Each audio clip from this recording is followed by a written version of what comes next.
Hi everyone, can you hear me? I see Richa, Unmil, and Bajendra.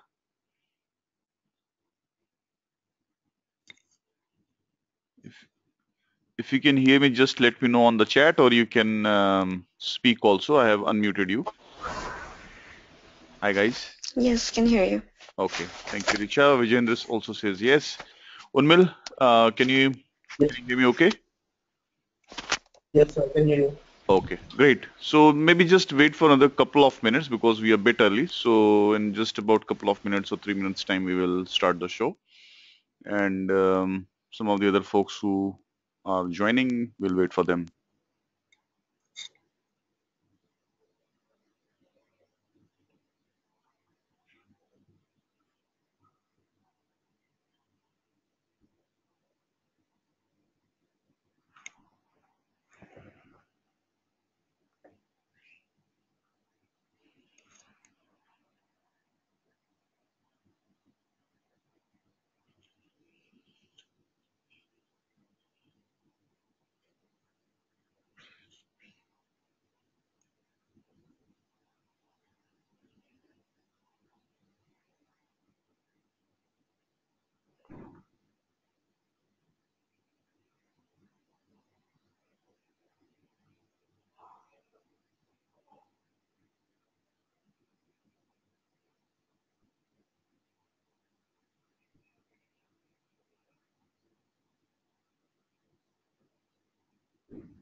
Okay, so we have Nora, Richa, Unmil, and Vijendra so far. Probably maybe another couple of minutes. So in case if somebody else is running a bit behind, we will just wait for them, and then we'll start, right?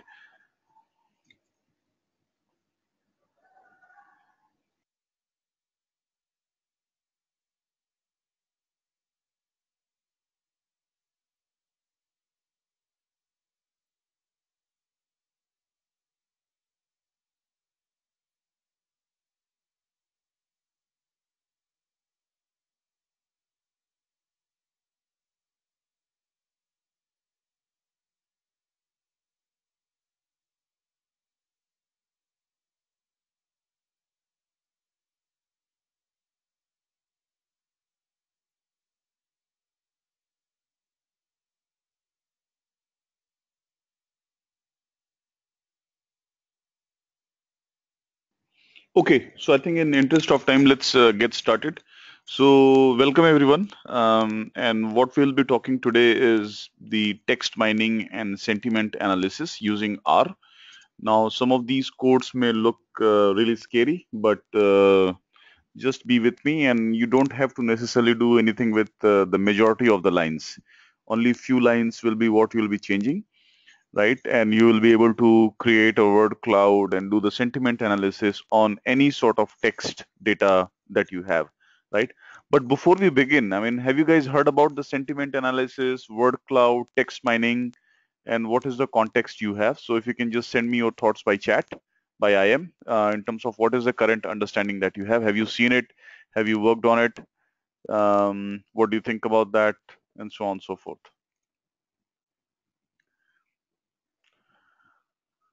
So Vijendra says word cloud I have heard. Okay, thank you, Vijendra. How about others? Have you done something or have you seen something like this in any presentation or any sort of documentation? Unmil says I have heard about the text mining. Okay, thank you, Unmil.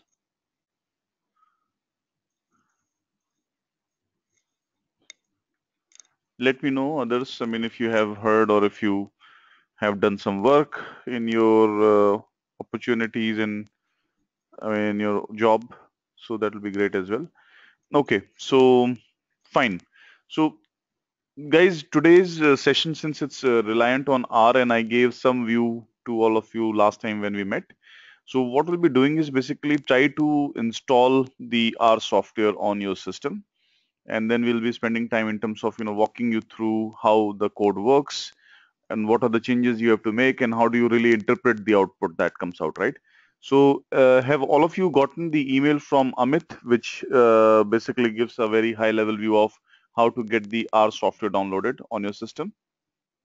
Let me know if you don't have it. Richa says she has. Okay. How about others? Nora, Unmel, Vijendra, if you guys have it. Yes. Okay. So what we can do is, I mean, I can quickly walk you through how you will be setting up the R, and Nora also have it. Okay. Thank you. Thank you, Nora. So what we can do is basically, I mean, if you are, I mean, if you have the bandwidth, obviously, what I'll suggest is you try to get the software downloaded now, because in case if there is any challenge, I can help you with that process. Or if you prefer, you can do it later as well, right? But I'll suggest, I mean, at least you give it a shot now and see how it goes. In case if there's any challenge, you can always sort of, do it later on, right? So if you look at the PPT that Amit sent out, so let me just pull it up from my folder here.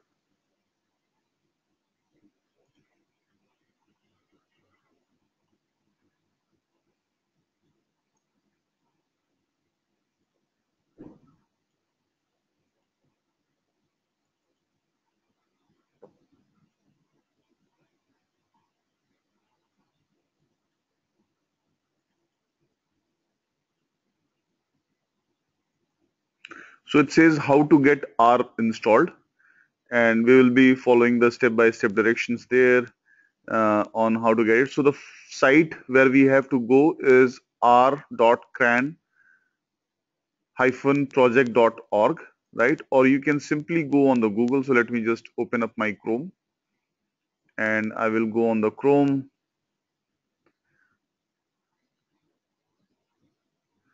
You can put CRAN or download in the search, right?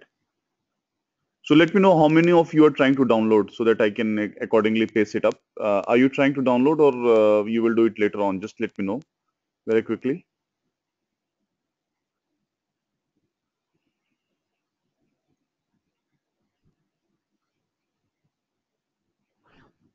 Okay, I have some comments.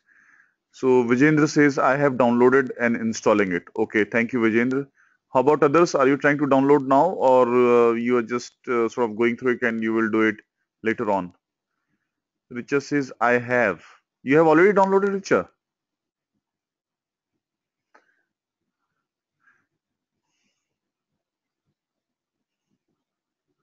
Downloaded and installed, Unmil says. Okay, thank you, Unmil. Richa also has installed. Okay, great. Nora, how about you? You have it, or you will do it now? Because if all of you have already installed, then we can skip. Nora also has it. Okay, then no problem. Then we will skip this step. And do all of you have the RStudio installed? The other one that we talked about in the PPT? If you can just let me know. So basically, it's gonna look like this. The RStudio from the rstudio.org. Nora says, yes, I have it. Okay, thank you, Nora. That's great. Richa also has it. Okay, that's even better. Unmil, Vijendra, and Aditi, you are just joining. So Aditi, welcome. Vijendra says, I don't have installed. Okay, no problem, Vijendra. We will walk you through. And Unmil also doesn't have it. Okay. Hi, Aditi. Can you hear me?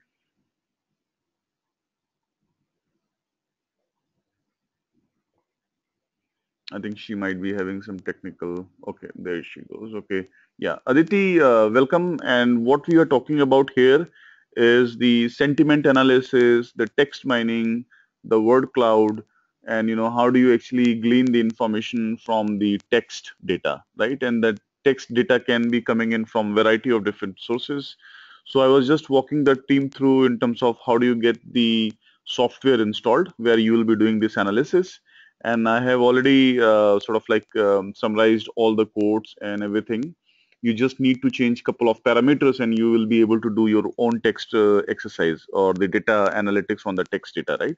But wanted to check with you, Aditi, whether you have the R programming and R Studio downloaded on your system, or have you gone through the PPT that Amit sent out earlier, or do you need some assistance there?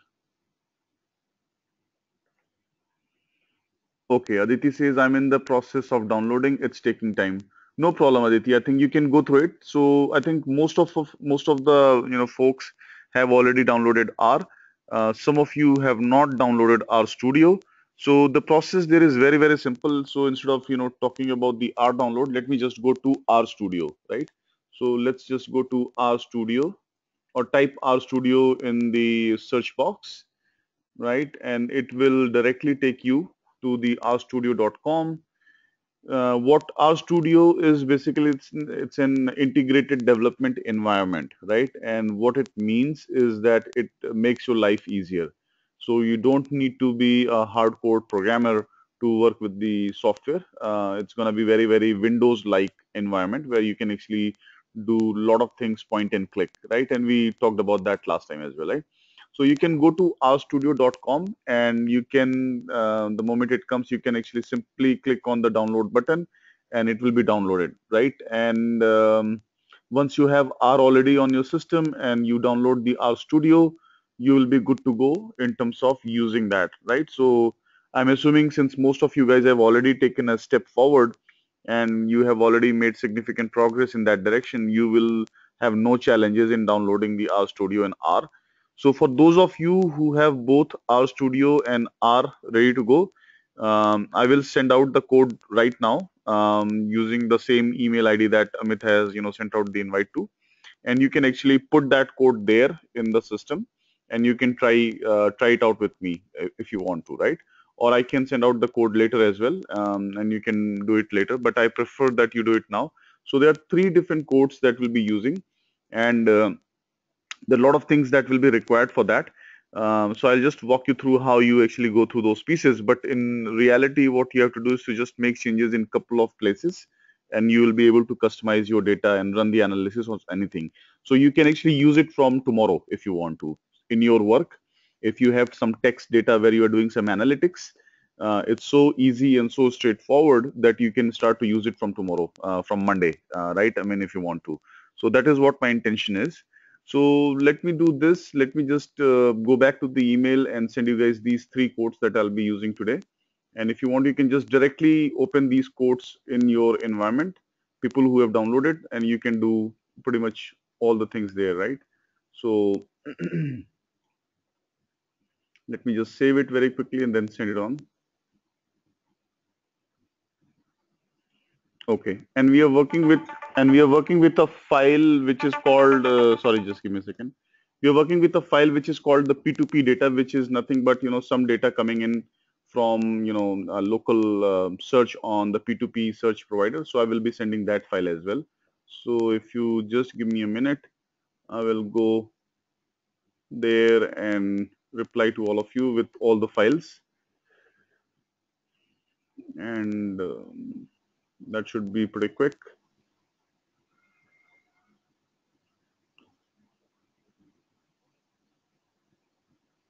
Okay, so I'm sending three files in the R codes that we'll be using today.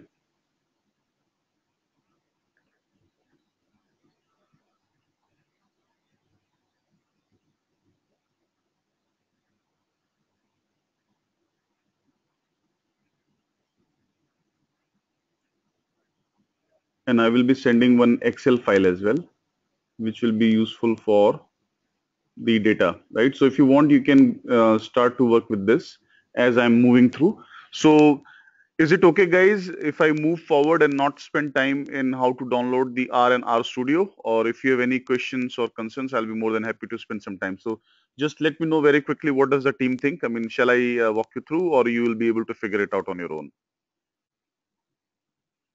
If you just let me know by IM, what do you think about that? Do you need any specific help, or you'll be all set? So Aditi says you can start. Unmil will figure it out on our own. Okay, great, Unmil. Aditi, thank you.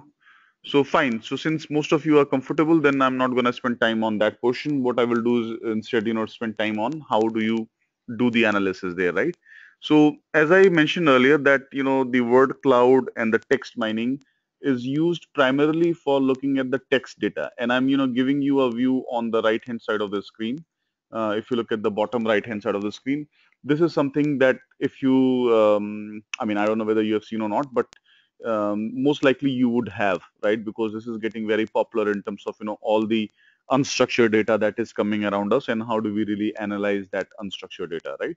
So, the information coming in from Twitter, Facebook, LinkedIn, right? And then from our company's point of view, I mean, all the, employee survey data, the employee attrition data when they're leaving out, what sort of comments they have filled out. So you can have any of these files analyzed, and you can find out what are the key themes which are emerging, right? And I'll just give you a view of, how do we read that. So this is word cloud that I did on, sort of like the alternate lending related data, which is called the peer-to-peer lending or P2P lending, where, I mean, one person can lend to another person. Some of the examples are like lendingclub.com in the US, Prosper, and so on and so forth, right?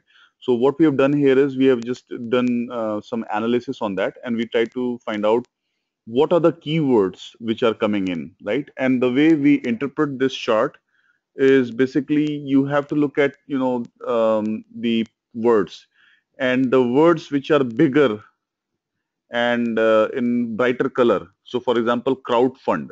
So crowd fund is one of the most frequently occurring word if I do the text mining on this data, right? And I will show how the text, the original text looks, and what sort of analysis we are able to do from that, right? So crowdfunding is, crowdfund is one of the keyword that came out from that analysis. Similarly, fintech. Fintech is nothing but a short for financial technology, just like the education technology. We call it fintech, which is the financial technology, right? Similarly, need. So people who are needing the loan. And micro meaning probably, people who are not leading a big ticket loan, but probably a small quantity of loan, right? And so on and so forth. So this is, a very good way of looking at, okay, what are the key things that are coming out, right? Similarly, you can do analysis on anything that you want. So if you guys have gotten the Excel file, go ahead and open it on your system. I will show you, what exactly is there in that Excel file, and then we can quickly go through on how to analyze that, right? So let me know if you haven't received the codes in the Excel file, and I will be happy to sort of like resend if necessary, right?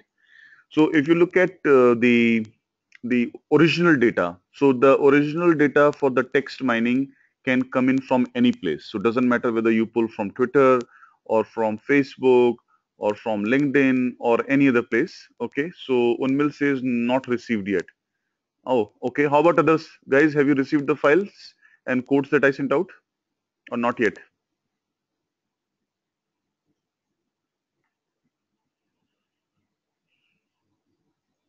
Richa also has not yet. Nora has also not received. So I think it might be stuck somewhere.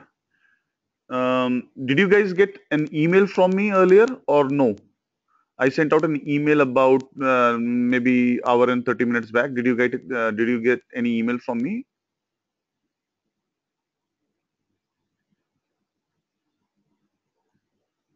No. Richa says, okay, so probably that is the reason. Vijayendra also says no. All right. All right. Okay. So fine. So I think, I mean, probably I'm not able to send that to the undisclosed recipient. So what we will do is we will send it after the meeting, and I will have Amit send out to this email list, because he has the ownership of this email list, the undisclosed recipients. So sorry for that, but I think, I mean, after the meeting, we'll just go ahead and send out the code to you so you can practice at that time. But at this time, you can just follow through in terms of, what I'm doing on the web, on my screen, and you'll be able to do just fine. I mean, if you just look at that, and while you are doing that, you can play the video and, just work with the code. So for now, I mean, just look at my screen, and we'll make sure that, I mean, from next time onwards, we'll send you the files ahead of time, so you actually have it, right? So just like what we have done earlier, the PPT and everything we send ahead of time, we'll do the same thing. So, okay, so let's look at the data that we are going to do some text mining on. So this is the data and how it looks, right? So like I said, I mean, this data can come in from a variety of different sources. It doesn't have to come in from the social media. You can have your own sort of like the collection process, whether it's the employee survey, whether it's the attrition feedback, whether it's the customer feedback, whether it's your internal client. So I mean, basically the words can come in from any place and any possible areas. What you have to do is to basically you have to kind of like put them in a CSV. CSV is nothing but the Excel file, so comma separated values. So you just put your text there and label it something. So you may have other columns as well. So it's not necessary that you just need to have one column. So you can have multiple columns, but you need to know where exactly your text is, which you want to analyze. So in this case, this Excel file is very simple. And I have just one column and I'm calling them tweets because this data has been pulled from Twitter, right? So I'm calling them tweets and I'm just putting, all the different tweets. So let's just look at how many tweets we have. So if I go to the end of the file, it tells me that I have 858 tweets. So I want to really understand. So there are 858 tweets. What are the key themes which are emerging, right? What are the key words that people are talking about? What are the key focus areas for me to look into? Whether all the things that people are mentioning, are they positive or are they negative, or some of them are neutral, and so on and so forth, right? So there are a couple of things that we try to do in this analysis. First is basically look at the frequency of the word and plot them in the word cloud that we just saw. And the second thing is also sort of look into, what are the key themes which are emerging out, right? Why do we need to understand the theme? Can anybody tell me, if you have, certain amount of text coming in, why it's important to really know what are the key themes, whether people are positive, negative, or neutral? How do you apply that in your business area? Any examples from anyone?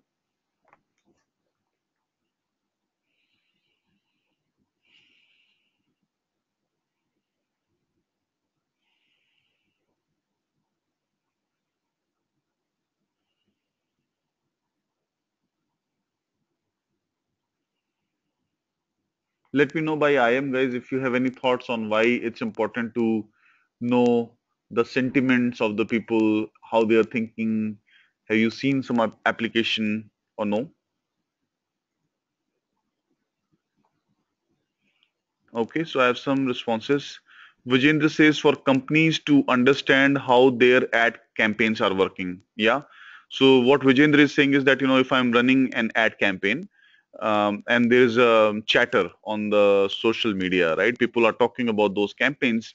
I really need to see, how many of those sort of tweets or Facebook updates are positive for me, and how many of those are negative, and what sort of impact they are creating on my consumer and the customers, right? Unmil says quality management. Yeah, that's also, basically you want to know, I mean, if I did some changes, how is it being received, and what is the impact, right? Aditi says to understand the level of employee engagement. Yeah, that's a good one. Thank you, Aditi. And Nora says staff shortage. Basically understanding more about the staff's engagement and what sort of sort of like integration we have to do, and what sort of planning we have to do related to the sentiment that the employees are having, right? So all of those are valid reasons. So I will give you one example, which I mean I found. Richa says to understand and enhance user experience. That's exactly right, Richa. So what really happens is nowadays, I mean, you see that there is a customer service also. So all the telecom companies, the banks, right, and even the e-commerce companies have a strong social presence, right? So what really happens is, I mean, right now the word is moving towards the word of mouth advertisement.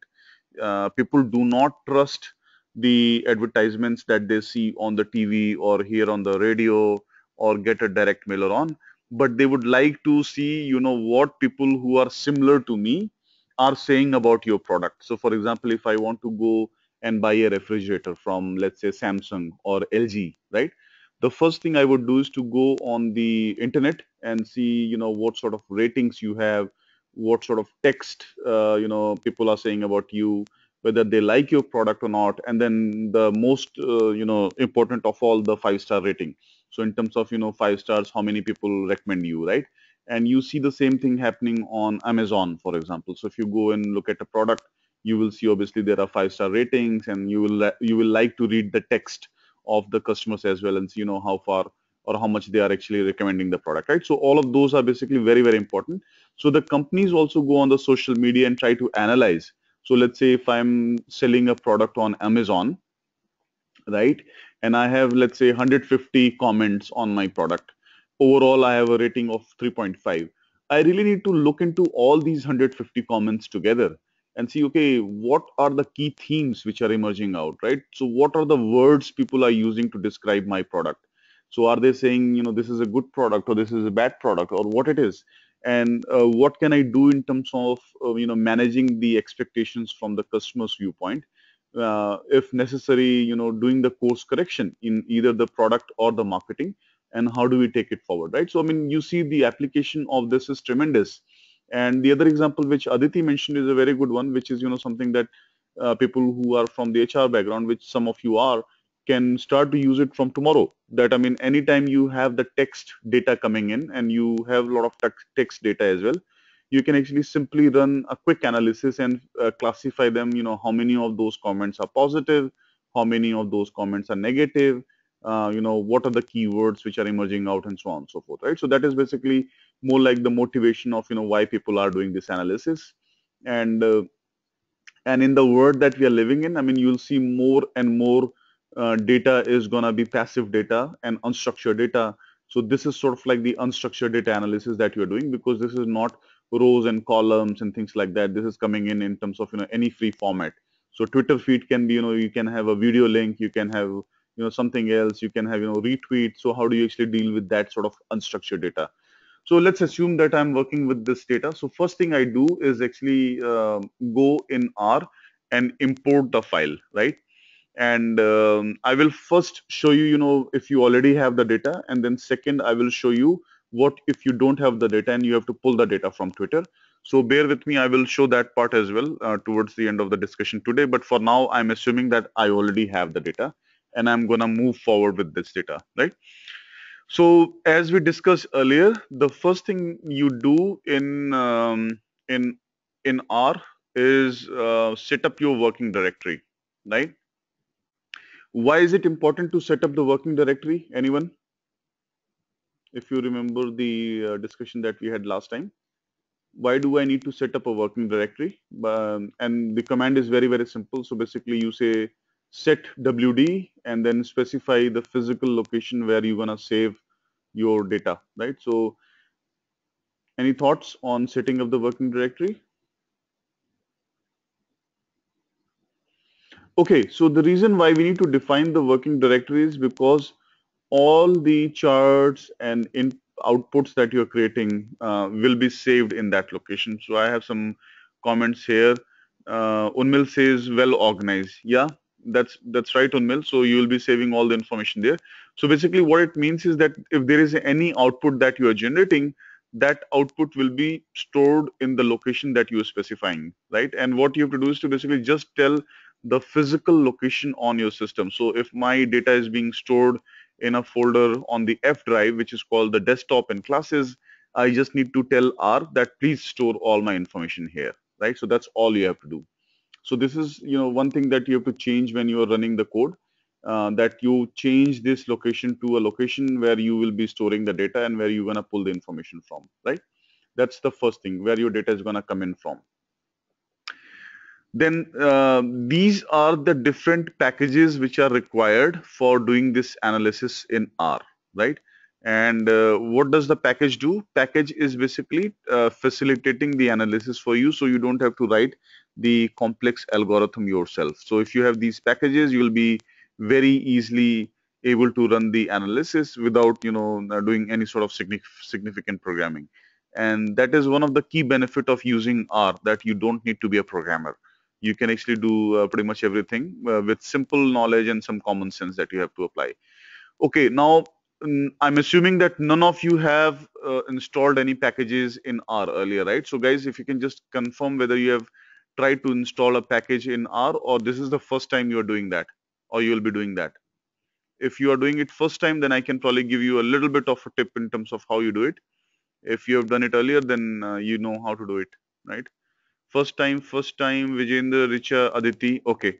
So great. So no problem. So let's say, I mean, you haven't installed any package. So probably what I will do is I will modify the code a little bit, and I will send you the new code, because if you haven't installed, then there's a extra process which is called install.packages, and you just specify the name of the package that you want to install, right? And this I will bake it in the code itself so that you don't have to worry about that part. But let's say I want to install a package called Twitter, right? And Twitter is something that will be required for doing the analysis further, right? So what I do, if you focus a little bit on this side of the screen, is basically I specify the the package I'm installing, and the command for that is install.packages, and in double quotes you specify the name of the packages, right, that you want to install. Now, how do I know these are the packages that will be required for doing this analysis? Because it's already there. So you know that, I mean, if I have all these packages, I'm good to go with my analysis.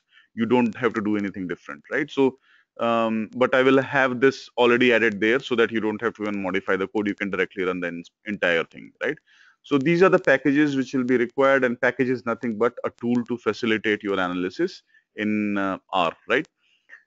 Next, on line number 23 is where we are reading the file. Whatever is the file on which we want to do the analysis, we are reading the file. So as I told earlier that we are working with a CSV file. The name of the file is p2pdata.csv. So when you get this code, and if you have the data in the Excel format, in the CSV format, all you have to do is to just modify this file, right, and change the name to the file that you have. So for example, let's say you have created a file called employee feedback.csv, right? So instead of p2p data.csv, you change it to the employee feedback .csv, right? And then you just basically run the entire thing, and you will be able to finish your analysis without any problem, right? And you will get a word cloud just like what you're seeing on the bottom right, yourself, right? Let me stop here and see if everybody is with me, or if there are any questions or comments so far. If you can just confirm whether you're following, or if you have any questions or comments, that will be great.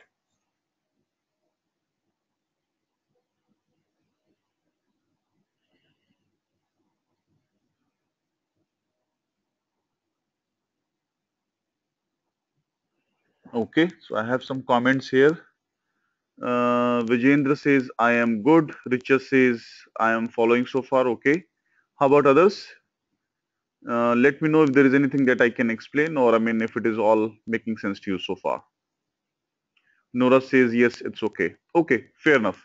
So guys, I mean, what we have done is basically we have just imported the file, and I will run it for the convenience here, right? And next, what we do is I'm just explaining this to you.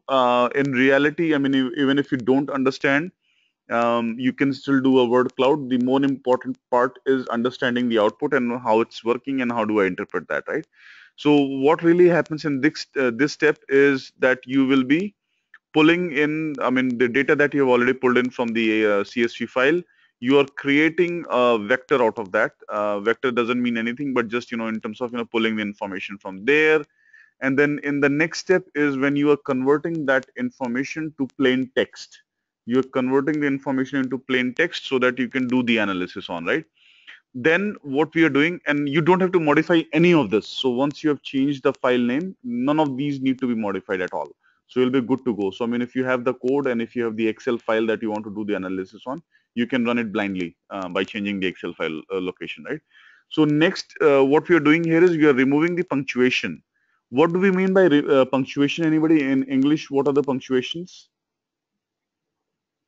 And why is it important to remove them?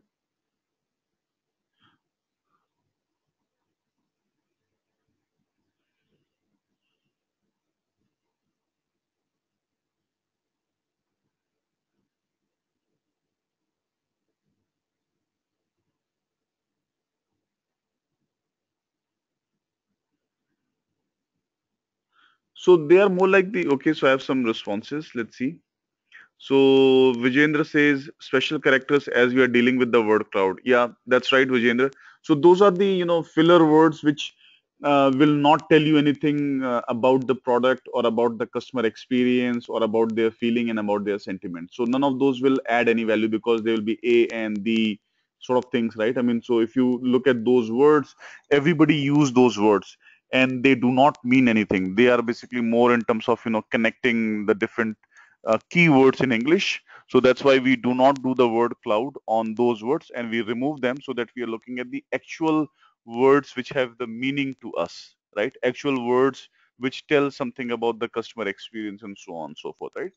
Next, what we do is we remove the stop words, right? And any ideas what are the stop words in English language?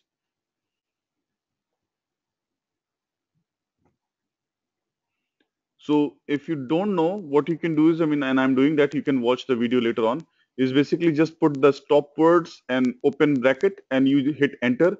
So basically, R will tell you, these are the words that I consider as the stop words. So what we are doing here is we are removing even these words, right? So like he will, myself, she, themselves, was, has, doing, because again, I mean, they do not portray anything about the customer sentiment. These are all more like the connecting words and you need it because you have to form the proper English sentence, right?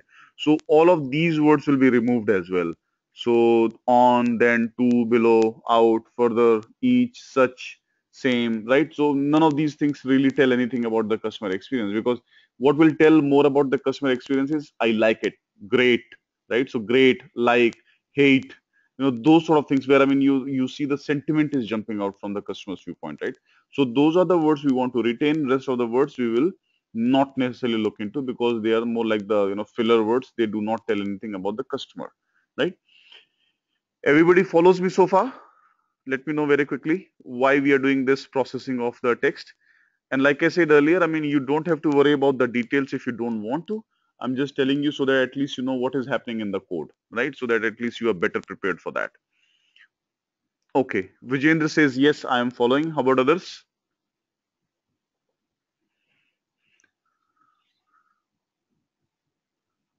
Aditi says yes, Nora says yes. Okay, great.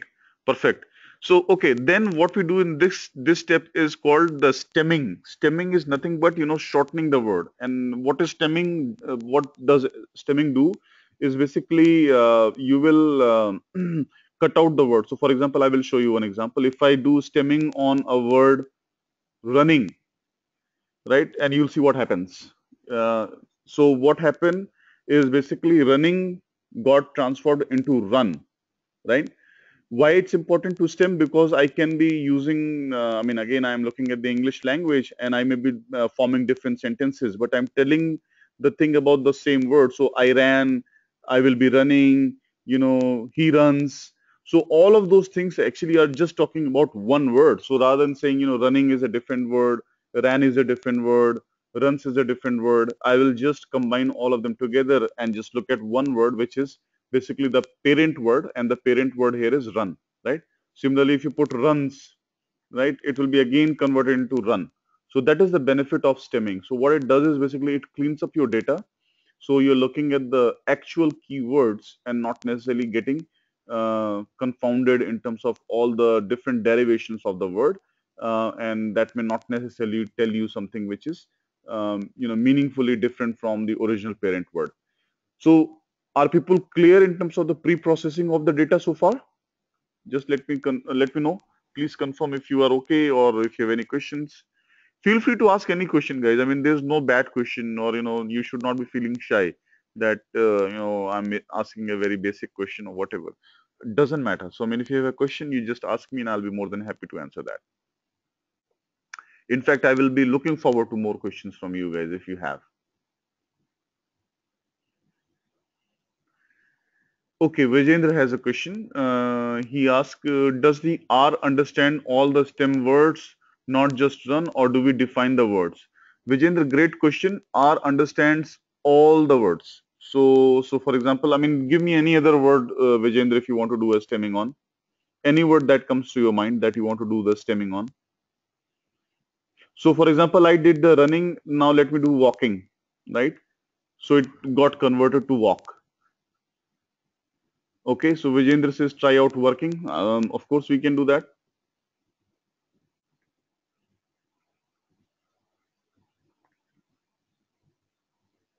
right? So you see very clearly that R is very smart from that point of view. So it will know exactly what are the parent words. So it's looking into the English grammar, and you have to use the correct grammar. So it's looking into the English grammar, and it's able to figure out running is derived from run, walking is derived from walk, working is derived from work, and so on and so forth, right? So it can stem any word for that matter, Vijendra, right? But great question. Any other questions, guys?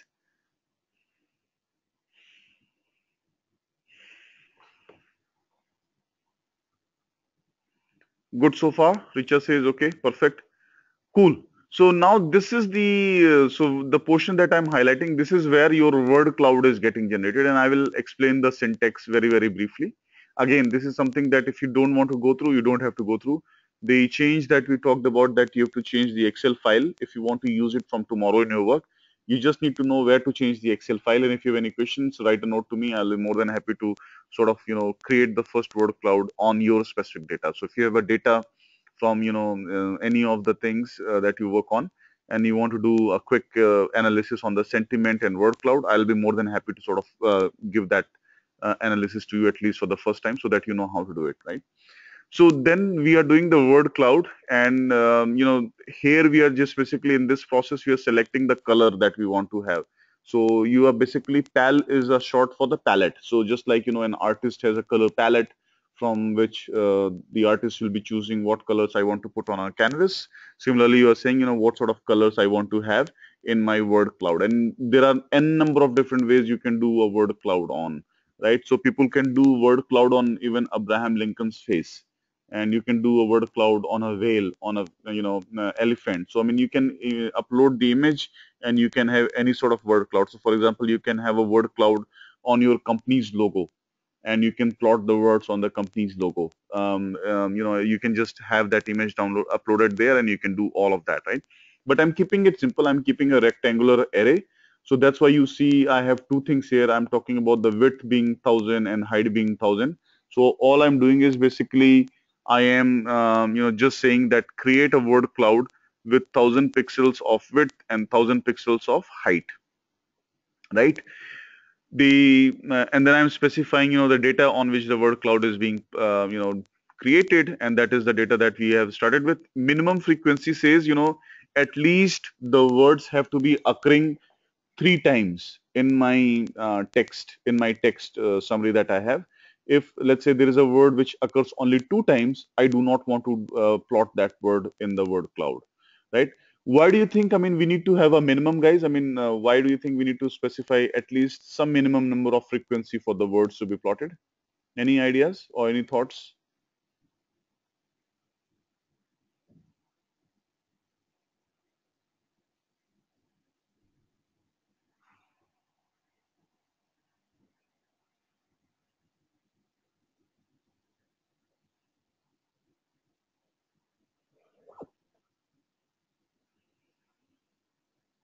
So Vijayendra says you are looking at frequently occurring words. Exactly, that's right, Vijayendra. So if I'm looking at words which are happening 1 time or 2 time, I mean that will not make sense, right? So we have to look at more frequently happening words, and I mean you can decide whether that criteria is going to be 3, or you can change your criteria. So for example, let's say if you have a big file and you know that I need to be at least having words which happen 10 times or more, you can change the 3 to 10, or you can change the 3 to 20. So it's totally your choice, what you want to create, and you can change that and you will be good to go in terms of creating that. Similarly, we have the other criteria, which is the max words. So there might be some words which are happening in every single comment that we are getting, right? So for example, if I'm collecting the feedback from employees, and every single employee talks about salary, salary, salary, salary, right? So then, I mean, probably I know that salary is the key word. I don't have to plot salary on the word cloud to figure out whether salary is a keyword or not. So I can exclude that. So I can specify, if a word is happening beyond a certain number of times, please exclude it, right? So you're basically defining your boundary condition that the word has to be happening this many times at a minimum, and these many times at a maximum. And that is how we'll be doing that, right? So I'm keeping the maximum to infinity. So I'm saying the words can be happening any number of times. I don't care. So as long as, I mean, they are happening at least 3 number of times, they can be happening at a max any number of times, and we are good with that. and we would like to plot them, and we would like to see how it's actually happening, right? Okay, so let me just go ahead and run all of this. And before I do that, let me clear up the screen, right? So you know that it's not already created. So right now, basically what it has done, if you click on the brush, which I already did, it will clean up the entire screen for you, right? So you'll be good to go, just like a fresh slate, right? So assuming that I have, sent out this file to you and you have your own data loaded, or you want to play with this data which I'm sending on with this file, that's fine. So what you have to do is to basically select the entire code after you have changed the file reference, select the entire code, and then click on run, right? So that is all you have to do. So just point the correct Excel file and click on run, and it will automatically do everything for you, right? And you will see it's going step by step. Sometimes it may take time because of what else might be happening on your system. So if you do not have like anything urgent going on, the best thing to do is to not have any other application open. But I have unfortunately a lot of application open on my system, but doesn't matter. So you can see clearly that within few seconds, I mean, I have the word cloud populated, right? Now, as I was talking earlier, so in this data, in this particular data that we're looking at, crowdfunding is coming out to be one of the keyword. Post is coming out to be one of the keyword. Fintech is coming out to be one of the keyword, right? So smaller the font of the words, lower is the weightage. Bigger the font of the word, higher is the weightage, right? So that is the beauty about kind of looking at this, and it looks nice. It looks much more visual to sort of see, what are the keywords which are coming out, right? So this is, how you would get a very, very simple word cloud done. Like I said earlier, I mean, there are a lot of sophistications that you can do, and you can do some more research on. There's a lot of material freely available on the net on this topic, right? But I would suggest not to complicate the situation. At least if you are able to begin with this simple word cloud and start to use it in your day-to-day analysis, you'll be gaining significant advantage over your peer group, right? And you're able to look at the information in a much more visual way rather than saying, I have, this file and I did this analysis, and based on this analysis, these are the keywords. Nobody's going to believe that, because, I mean, they haven't seen the data. But if you put it in this format, people can see, oh yeah, you're right. I see these are the keywords which are coming out, on the top of the list, right? And becomes much more easy, much more clear for everybody to understand. So that's briefly about the word cloud. So let me pause here and see if everybody follows, or if there are any questions or comments so far.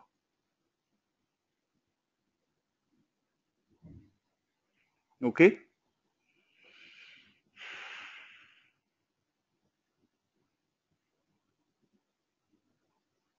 Vijendra says, I am good. Aditi says, got it. Okay. Let me know. Nora is also, yes, it's okay. Nora is also good. Great. Okay. So I'm assuming everybody's on board. So let's move on. Let's move on that in that case. The next thing we want to do is on the same data. So right now what we have done is we have done the word cloud, but I haven't told the sentiment. How many people are positive? What are the number of instances where people are negative or neutral, right? So are you guys familiar with the net promoter score? I think we talked about this earlier, right? Net promoter score. Are you guys familiar with that, or shall I remind everybody? Aditi is familiar. Net promoter score, right? Okay. Okay, so net promoter score, I mean, basically, I mean, you'll see what comes out from there is, I mean, you're looking at, how many people are positive, how many people are negative, how many people are neutral, right? So we are looking at the same sort of analysis here, and we will be trying to classify using the sentiments, right? So let me just go and look at the other code, and you will have this code to you as well. And what we'll be doing there is basically, again, the same thing, that you don't have to sort of like look into everything. You just have to change few things here. And what we are changing here again is the CSV file, right? So you'll be just changing the CSV file, and everything else you'll be able to run directly, right? So, and the packages which are supposed to be installed, I will, send you the updated code so that you can install those packages as well, right? So let me go ahead and run it one by one so that you can see what is happening, and I will go ahead and clear up the screen so that you are not getting confused in terms of what exists, what doesn't exist. I will clear up everything from here. So now it's all gone, right? Now, first thing again is you have to set up your working directory, and which is very very simple. And we have just sort of set up the working directory, and that is important because all the data is going to be stored there. So Sandeep has just joined. So welcome, Sandeep. We are talking about the text mining and the word cloud. Hopefully you'll be able to catch up. If not, you can always watch the video later on, Sandeep. Right? And these are again some of the libraries which will be required to do the sentiment analysis. So let me go ahead and run all the libraries. And like I said earlier, I mean, when you are looking at the doing the analysis on your own, you can actually do it very, very easily by just changing the CSV file that you'll be looking at, right? So I will look at the same CSV file. I will go ahead and click on it and I will run it. And then I will, do a print, but I mean, it's totally up to you. Print meaning it will just show you the data, right? Which we have already kind of seen in the Excel file. So no point in seeing it. And then what really happens is you don't have to change anything here in this entire algorithm. All of that you don't have to touch. Everything is sort of like automated and, pulling in the information directly from up there. But what it does is basically it runs algorithm which will be classifying them in different emotions, and the emotions that we are using is whether I'm positive, negative, or neutral, and so on and so forth, right? And it uses an algorithm called naive Bayes theorem, which is a little bit more technical than what we should be getting in at this time. But if anybody is interested, I'll be more than happy to explain offline, how the algorithm works and what are the, different factors there. But for now, I mean, the only thing that you have to change is the P2P data. So instead of P2P data.csv, have your file uploaded there, and then you'll be good to go. So let me go ahead and run the entire code in one go, and let's see what comes out. So it may take about 30 seconds or 1 minute in some cases. So let's just give it the time.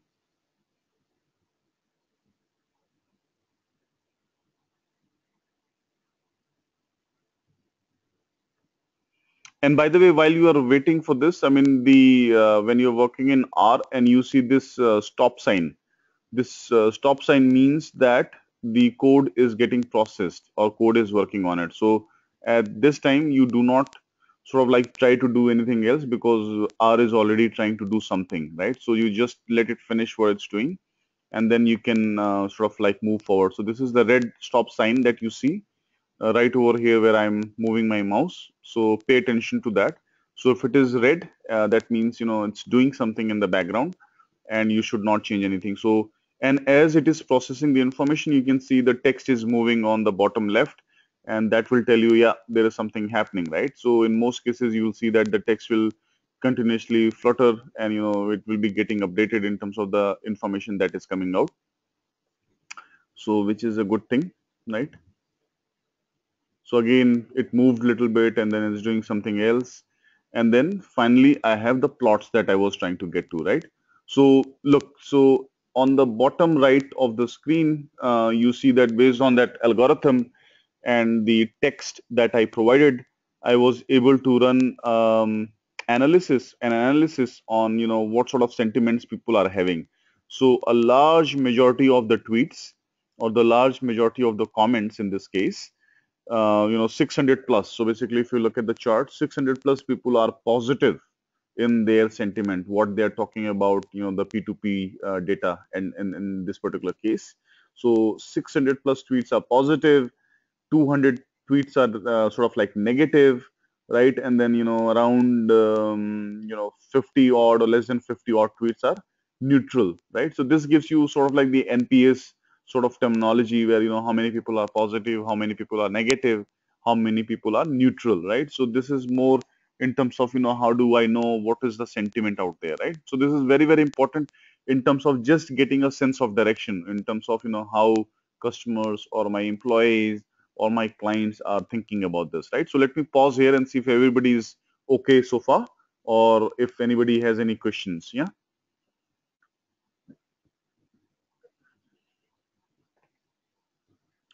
Vijayendra says, can you please show the sentiments in the Excel sheet? The data. Okay, so I can show you the data. So Vijayendra, this is the data that we are doing the sentiment analysis on. This is the actual raw data, right? I mean, obviously you see some of the HTTP and things like that, and we have done the cleaning on it there in R.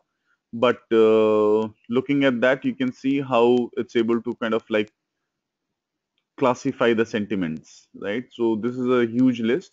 You can go one by one and you can figure out how it is happening, right? But it's looking at that information and sort of like looking at the words and the weightage of the words and then trying to able to uh, classify them in different sentiments, right? How about others? Any other questions from anyone?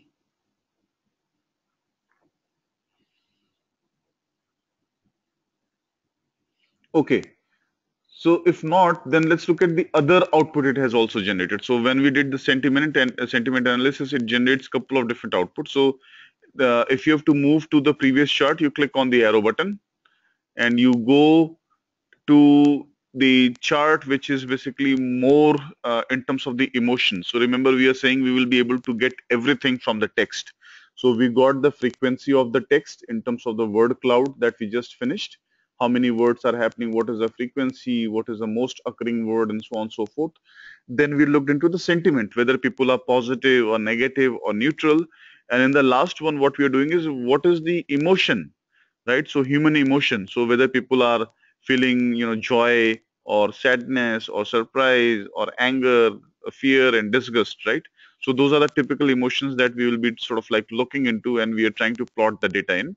So if you look at the chart here, you see very clearly that a lot of this data comes out to be unknown, right? So we're not able to classify the emotion there. But whatever we are able to plot, I mean, predominantly it's the feeling of joy, and then a little bit of the sad, and then other categories there, right? Why is it so difficult to get the emotions from the data, guys? Anyone? Why is it so difficult to get the emotions? I mean, we talked about the sentiment and we talked about the word cloud and the frequency, but getting the real emotions from the data is very difficult, and there are a number of reasons for it. Anybody has any thoughts why it will be difficult?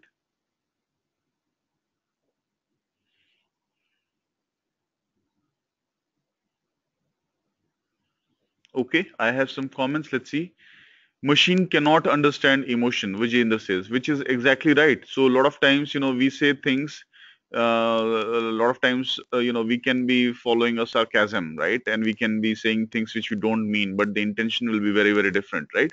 So a lot of times, it's very difficult to do the emotions from the text. You can do the frequency, you can do the overall sentiment, but the classification of the exact emotion is not very, very accurate, and that's why is sort of like coming out in this chart that a lot of emotion is not known, right?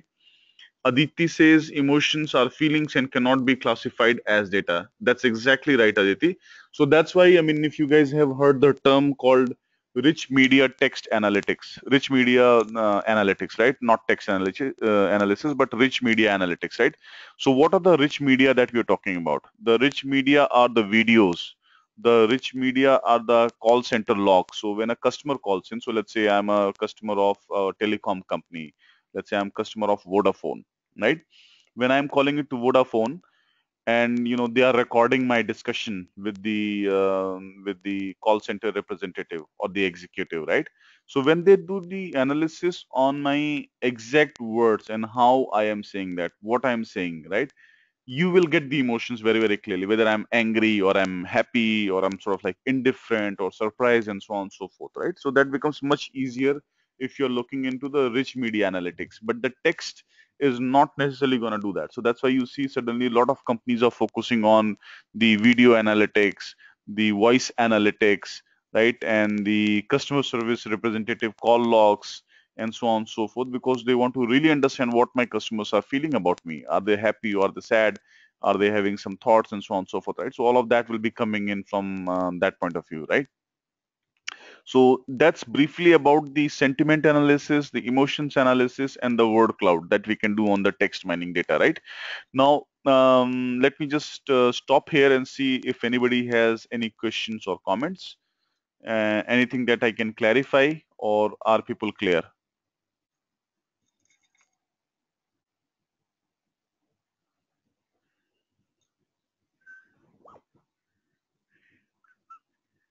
Clear? Aditi says okay. How about others? Great. So if you're clear, then in the next step, what I will do is Nora also confirms it's clear. Okay. So then in the last step, and today might be a shorter meeting. So we may take another 15, 20 minutes or 30 minutes or so. What we'll be doing is I will tell you how to pull the information from Twitter. Now, do all of you have Twitter account? If you can just let me know very quickly.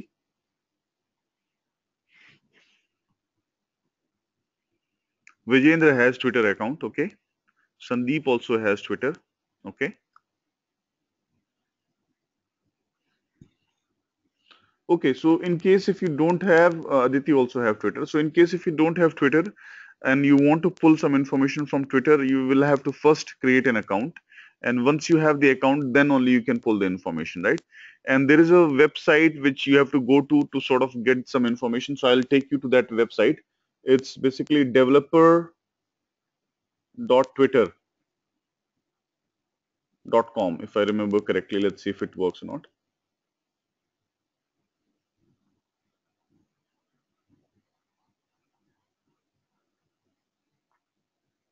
Right? So basically, what Twitter has provided is Twitter has provided some APIs, application programming interfaces, where you can actually get in and you can do a lot of your, sort of like the data pull in an automated fashion.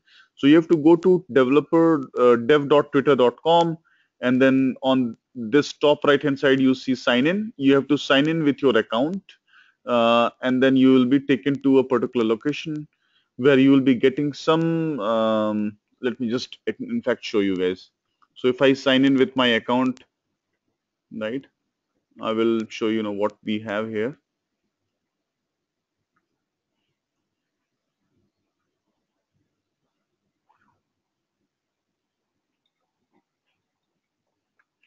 Right. So I'm not, by the way, very active on Twitter. I created the account just for the sake of pulling the information, right? So that's why you see that I don't necessarily have a lot of things to do. But what you'll see is that if I come to dev.twitter.com again, you will see that there are certain features which they have provided us. And those are the features which will be very useful for us to pull the information.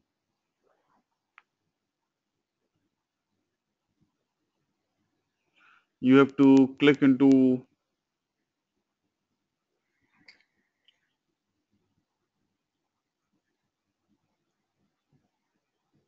yeah, you have to click into, wait, I'm trying to show you, where we can get some of the information. Documentation, events, blocks.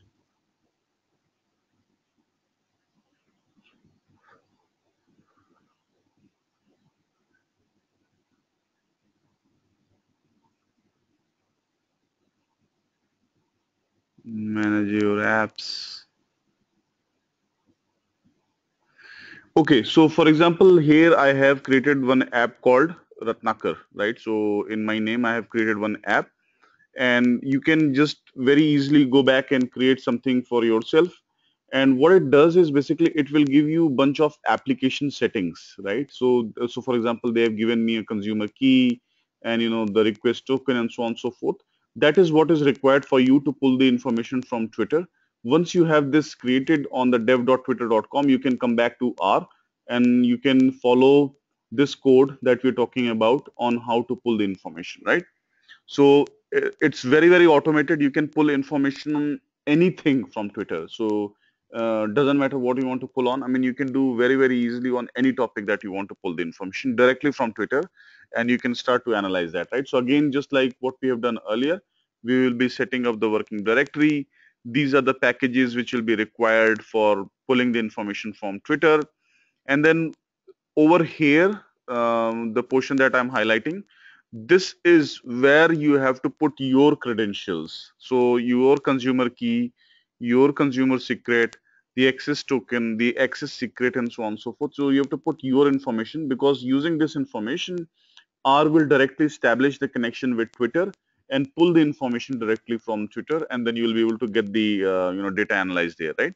So this is what you have to do. So in the interest of time, because I don't have to make any changes, I will go ahead and select all of this information till this point, till the point of, sort of like establishing the connection with Twitter, and run it, right? And you will see it's running. And then, once it goes to the stage, it will take me to the Twitter, and, it will say that I'm trying to pull this some information from your Twitter account. Do you authorize that? So I'll just simply say, yes, I authorize it. And then you'll see how it moves forward, right?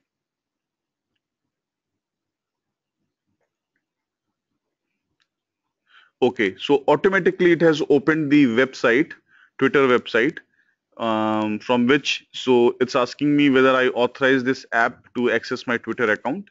I say, yes, I authorize, right? And it will give me a unique number. It will give me a unique number, so that, I mean, it knows, who's pulling the information, and that there is no sort of like the abuse of the system. I take that unique number and come back to R, and where the mouse, I mean, the clicker is flashing, I put that number here and hit enter, right? So at this time, basically, we have established the connection with Twitter account. So now whatever we do, we can directly pull the information from the Twitter account. So that all is taken care of, right? Now let's go ahead and, run the next segment of code, which is nothing but sort of like doing a handshake. Handshake is nothing that, okay, you have accepted the connection, I'm gonna pull some information from you now. So that is what we are doing, right? This is where you have to pay the attention. This is where you have to make the changes as well.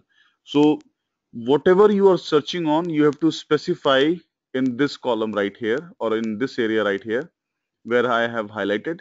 So for example, here I am pulling the information on loan. I want to pull all the tweets on loan, right? And there are some other things that you can change. So for example, N is equal to 5,000. That means I am pulling the latest 5,000 tweets. I'm pulling the 5,000 tweets on the keyword loan. So give me the 5,000 tweets which have the keyword loan, and that keyword can be anything you want. So for example, let's say you want to pull the latest tweets on cricket. So instead of loan, you specify cricket.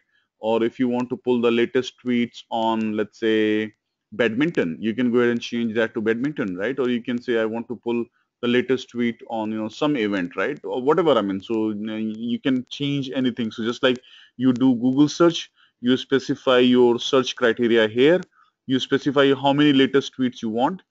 Now, what is interesting here is the geocode, right? So let me explain what this is, right? Chances are very good that you don't want to look at the tweets coming in from all around the world. You want to focus on the tweets coming in from your area, right?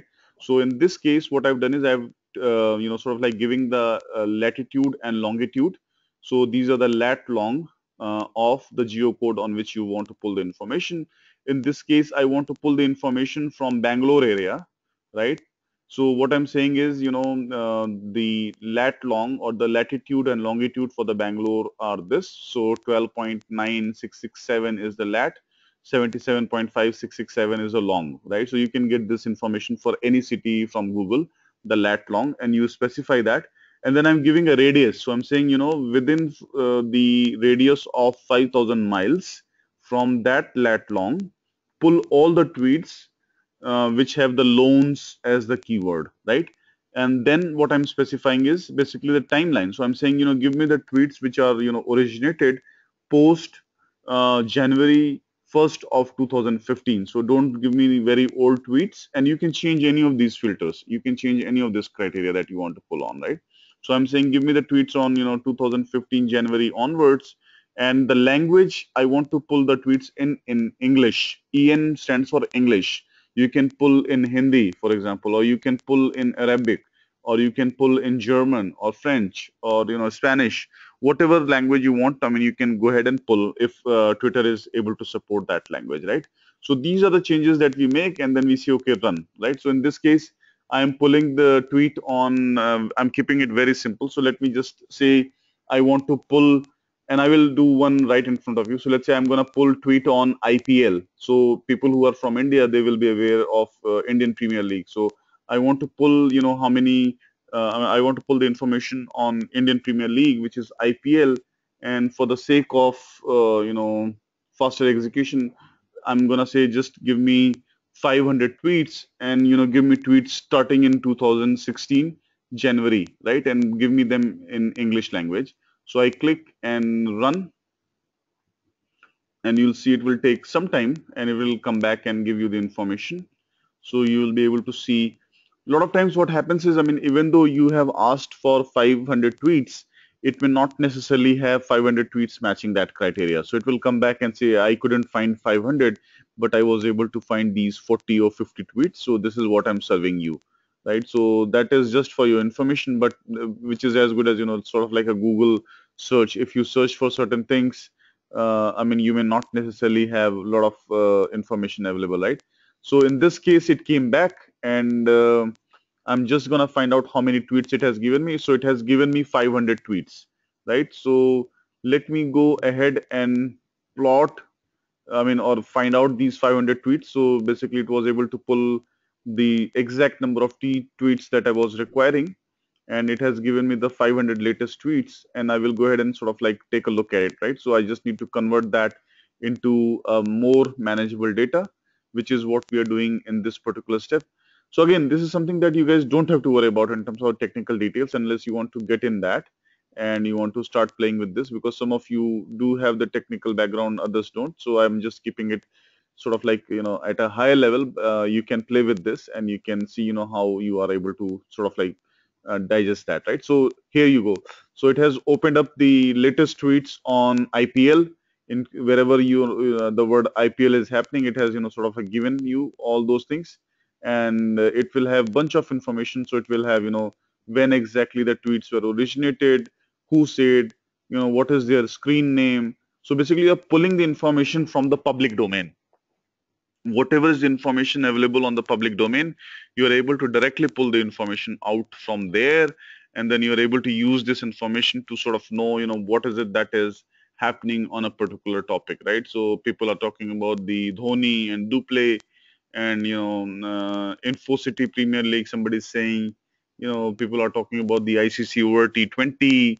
So, and you see, I mean, there are like whole host of things, right? So, I mean, once you have it, you can save it in the CSV format, just like what we did earlier, and you can start to analyze that as we did earlier in terms of the sentiment, the emotion, the more what are the most occurring keywords, and what people are saying, what people are talking about, and so on and so forth. So all of that can be done there, right? So that is the benefit of doing direct Twitter data analysis, right? Now, what happens in the code after that is basically you clean up, just like what we did the cleanup earlier. What we're doing here is cleanup, right? And the function that we're using for the cleanup is called the gsub, which is nothing but, sort of like a cleaning function. And in the first step here, you're saying remove the retweets. So because we already have the keywords coming in, I don't want to have sort of like the retweet. So remove any sort of retweet, and that is what this code does. You're also saying I'm not interested on who the people are who are saying something. I'm interested more on what they're saying. So I will remove the people as well. Similarly, I mean, we will remove the punctuation just like what we did earlier. If you remember, we removed the punctuation saying that we are not interested in A and the, but because all those sort of things, we are interested in more the keywords. We will remove the numbers. We will remove the HTML links. We will remove the unnecessary spaces which might be there, and then we are good to go. And you save this data, and you run with the sentiment analysis, the word cloud, the emotion analysis that we talked about, right? So let me stop and see if there are any questions on this.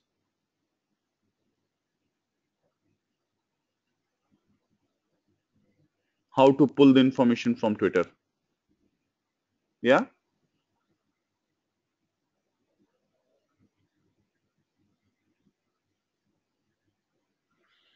Are you guys clear, or is it too much, too much technical detail? Just let me know your thoughts.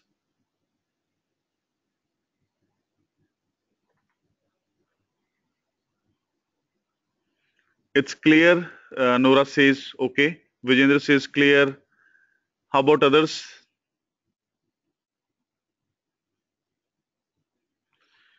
So bottom line is, I mean, I'll suggest, like I said earlier, I mean, you don't have to get confused with bunch of code, slightly technical. Aditi says, yes, I understand, Aditi. I mean, from the viewpoint, but like I said, Aditi, earlier, that you don't have to worry about all those technical details. So, for example, tomorrow, if you want to pull, Twitter analysis on, let's say a company called XYZ, right?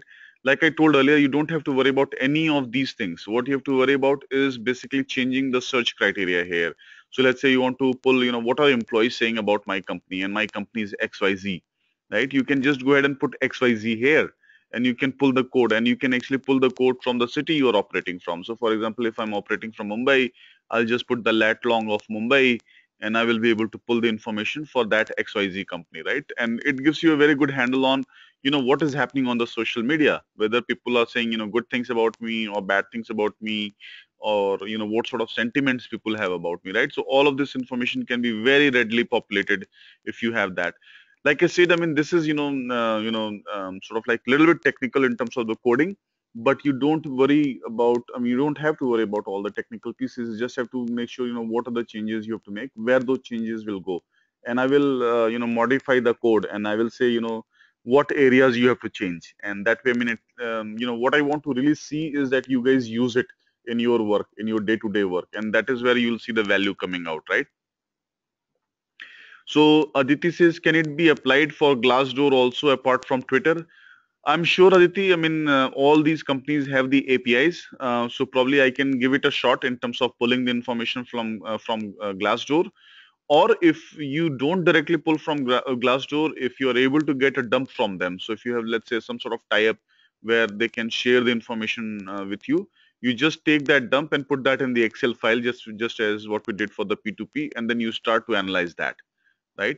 So it doesn't matter the source of the information as long as you have the text that you want to analyze. The reason why we are showing you this at this time is because a lot of times you don't have the text, and we have to pull the information ourselves, right? So you can easily pull the information from Twitter, and we have just done it here. But the Glassdoor and Facebook and some of the other applications can also be easily sort of like integrated in this platform, right? And once you have it, then you're already familiar with how do you analyze that. So at a bare minimum, guys, I mean, I think if you're able to create a word cloud based on the text information that you have, I mean, you will be able to really show that you are able to analyze the information in a much more visual way. And believe it or not, the text analysis is the hardest. If I give you the numbers to analyze, everybody can do it, or most of us can do it, right? The moment I have text, and then I ask, oh, analyze the text. How do you analyze the text, right? So these are some of the key tools which will help you in doing the text analytics, right? So, like I said, I mean, this is not one of the easiest topic to pick from. In the future, whatever we will be doing with, I mean, we will be having some more direct application, and tomorrow Amit will be talking about the Excel and some of the other, sort of like the Power Map and Power Pivot, and how do we sort of like integrate in our day-to-day life. But this is also equally important. If you have the capabilities of having some text data, you can just quickly go through and do this analysis on your own without any sort of like major learning curve involved there, right? So, guys, this is what we had for today, and I know, I mean, this is not the entire time because I was, bucketing for the R installation and R Studio installation as well. But since most of you guys are comfortable installing those softwares on your own, and some of you have already got it, so I thought maybe rather than taking that time and unnecessarily going through that process, I can give you back that time, and we can probably invest some more time in one of these weekends when we get together, and we can spend time on some other topic. So I will pause here and see if you guys have any questions or comments or anything else that I can address.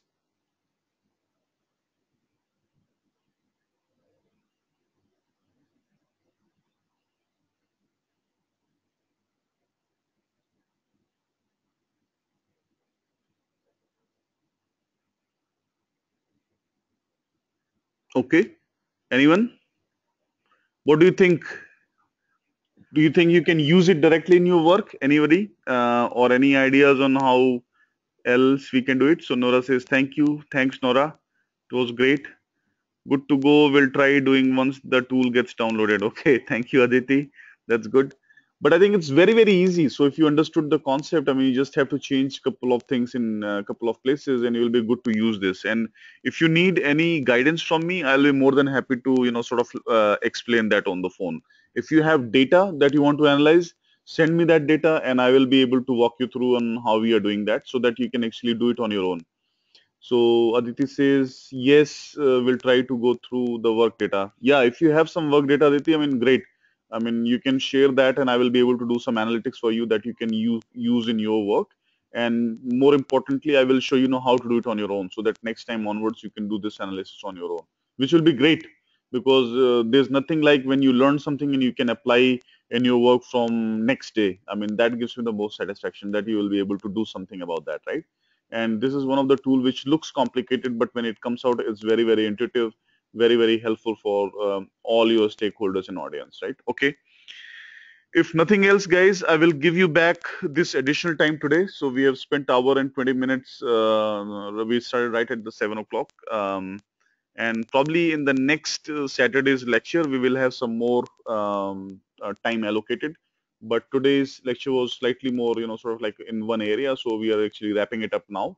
And we will be spending time in the next Saturday's call on a different topic altogether. Tomorrow, Amit will be here and he'll be talking about the some of the cool features in Excel and how you can use it in your day-to-day work, right? So Vijendra is asking, can we quickly see the output of the Twitter data? That we just pulled. So it's right here, Vijendra. So if you look at the, I mean, we haven't analyzed because I mean, you can go and sort of like do the same thing on analyzing this after you do the cleanup. But this is the raw data that we pulled from Twitter. So it has like all the comments from different people on the teams and so on and so forth, right? So this is how the raw data will come in. You can save it in the CSV format if you want to do something in the Excel, or you can directly plug it in the other codes that we talked about, save it in some CSV format, and then you can run it through in terms of the text mining and other things, right? Does it help, Vijendra? Yeah. Okay. Anybody else? Any other thoughts, comments?